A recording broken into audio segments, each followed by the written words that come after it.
What is up guys, I'm Julius and today I'll go over how to convert handwriting into Adobe Premiere Pro CC 2019. This effect, or what you want to call it, looks super nice and it can give your videos, blogs and music videos some serious vibes and just makes it look really cool and original. But without further ado, here is some examples of the effect.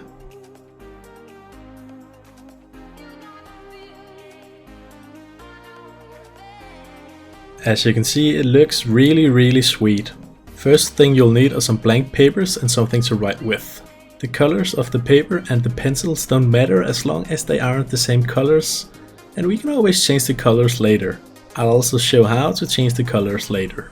So the next step is you want to write something.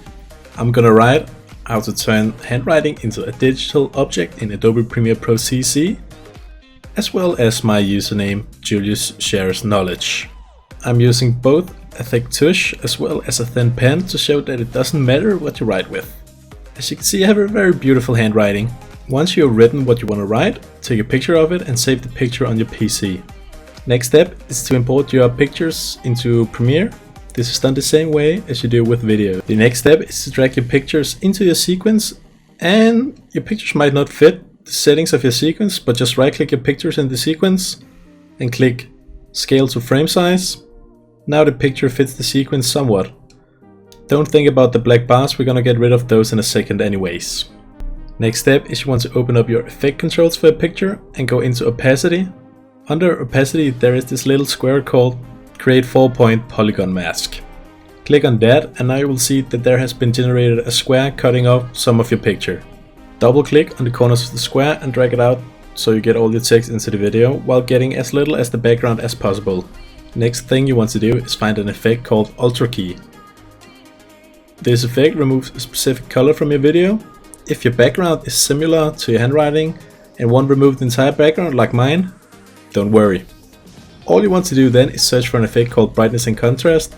Apply that effect to your video and turn the contrast way down so there is a clear difference between the background and your writing.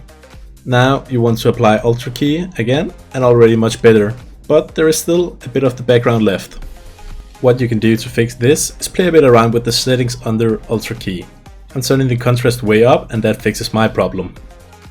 Now as you can see, we have completely removed the background from our handwriting and we can play a bit around with our handwriting. One of the first things we can do is change the color of the handwriting. I use the effect called Change to Color.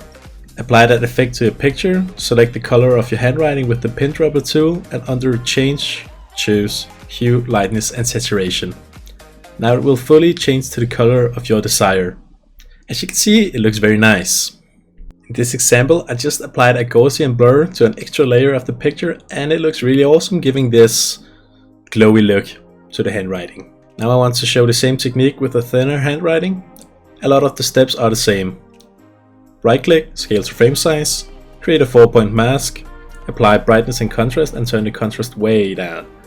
Apply Ultra Key and play around with the settings. As you can see, it is kind of hard to see what I've actually keyed, so what I do is I create a color mat just to have as a background and guidelines for what I'm actually keying out.